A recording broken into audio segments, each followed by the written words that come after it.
జయశంకర్ భూపాలపల్లి జిల్లా భూపాలపల్లి మున్సిపాలిటీ పరిధిలోని కాసింపల్లి శివారులోని వడ్లోని వాగుపై 12 కోట్లతో నూతనంగా నిర్మించనున్న చెక్ డ్యాం నిర్మాణ పనులకు భూపాలపల్లి ఎమ్మెల్యే గంట సత్యనారాయణరావు శంకుస్థాపన చేశారు. ఈ కార్యక్రమంలో ఎమ్మెల్యే వెంట ప్రజాప్రతినిధులు, కాంగ్రెస్ పార్టీ నాయకులు, కార్యకర్తలు తదితరులు పాల్గొన్నారు. చెక్ డ్యాం నుంచి లిఫ్ట్ ఇరిగేషన్ కూడా తప్పకుండా మంజూరు చేయించే బాధ్యత మీ శాసనసభ్యునిగా నేను తీసుకుంటానని మీకు ఈ సందర్భంగా నేను తెలియజేస్తున్నాను. కనుక దీన్ని గమనించాలి.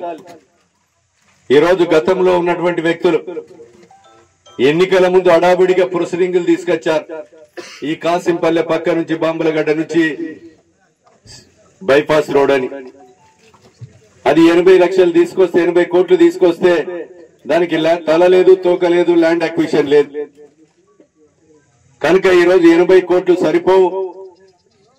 ఈ రోజు బ్రిడ్జ్ అయి ఛత్తీస్గఢ్, మహారాష్ట్ర నుంచి వెహికల్స్ వచ్చి భూపాలపల్లి మీదకి వెళ్లి అనేక యాక్సిడెంట్లు అవుతున్నాయనే ఆలోచనతో ఈ రోజు బైపాస్ రోడ్ కూడా గౌరవ ముఖ్యమంత్రి రేవంత్ రెడ్డి గారితో, కోమటిరెడ్డి వెంకరెడ్డి R&B మంత్రివర్యులతో, వికాస్ రాజ్ ప్రిన్సిపల్ సెక్రటరీతో గవర్నమెంట్ ఆఫ్ ఇండియా గడ్కరీ గారికి లెటర్లు రాయించి నేను, ముఖ్యమంత్రి గారు, కోమటిరెడ్డి గారు స్వయం